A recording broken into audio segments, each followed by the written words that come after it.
Hello, everyone, and welcome back again. Today, I had a few requests. One of these talent videos.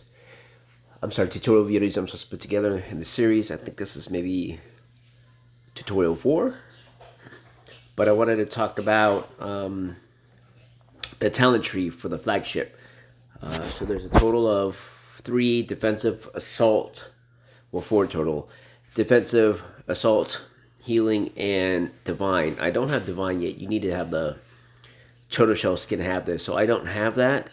I have healing, assault, and defensive. I'll go over healing in another video, but right now I have defensive activated. I've done healing before too. As you can see here, it takes $5 if you want to activate it. Go back here if you want to activate it. If you want to activate it, you need one of these packs, the modification gears, and you can activate it. You can do a reset too. I forgot how much it costs to do a reset, but for this purpose, I go into here. Let's see here, activating it, talents. Okay, so if you want to refresh it, where all your points start from 0, and you can start reapplying your stats. You just go up here and just hit spend, and you'll get it. If you want to switch it and activate it out, it will cost you $5, however. So if I wanted to switch to healing spec, I'll have to spend the $5 to switch it over to healing. Anyways, that's just a quick tip. So let's go into tanking spec for me. So remember, guys, if you're doing tanking, these stats generally apply to the flagship unless it's stated otherwise for the entire fleet. So, to further ado, let's go into this. I went with, let me see here, advanced hull. So increases HP, non-stop battle.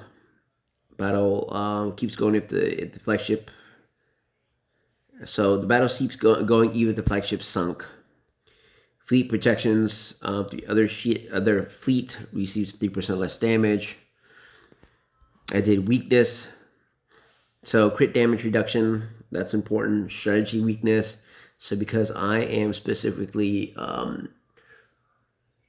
water and fire heavy into my fleet, I like the strategic reduction for the infinity.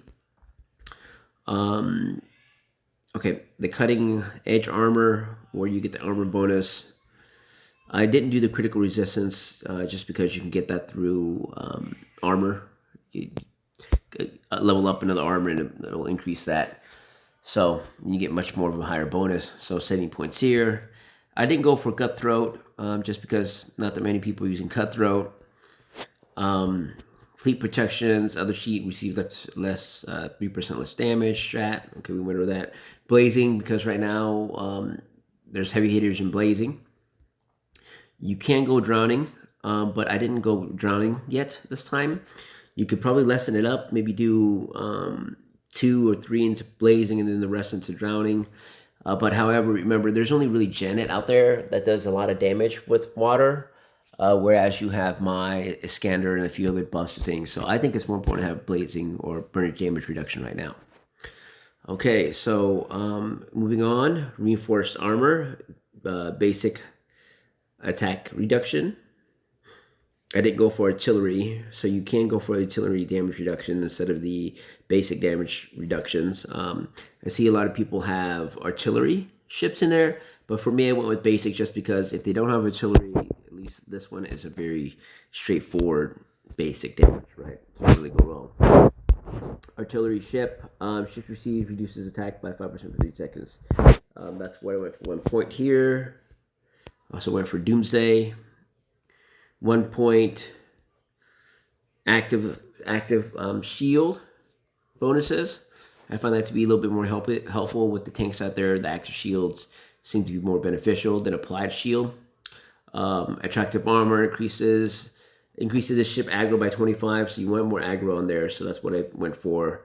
Receive bonus, I did have some points into there, but I found adaptations a little bit better, so I switched between the two of these since shields are important for me. Having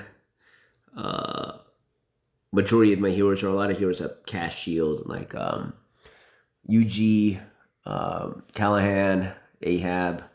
Those are shield casters, so that's why I spec'd into my shield spec. Went for Doomsday. Every 15% drop in fleet's HP increases fleet's armor. And that's my 43 points, everybody.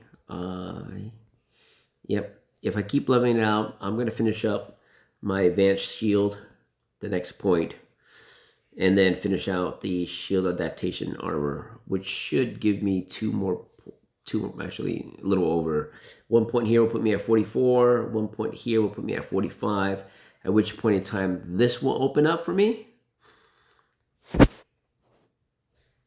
And then once this opens up, I think you need Rage Up to get Fleet Rescue. When the ship drops 70% gains a shield equal to 10% max AP.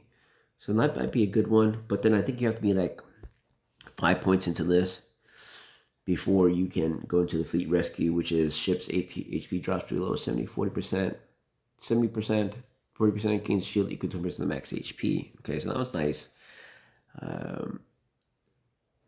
And then this one is the ship gains a shield equal to 10% of its max HP every 5 seconds.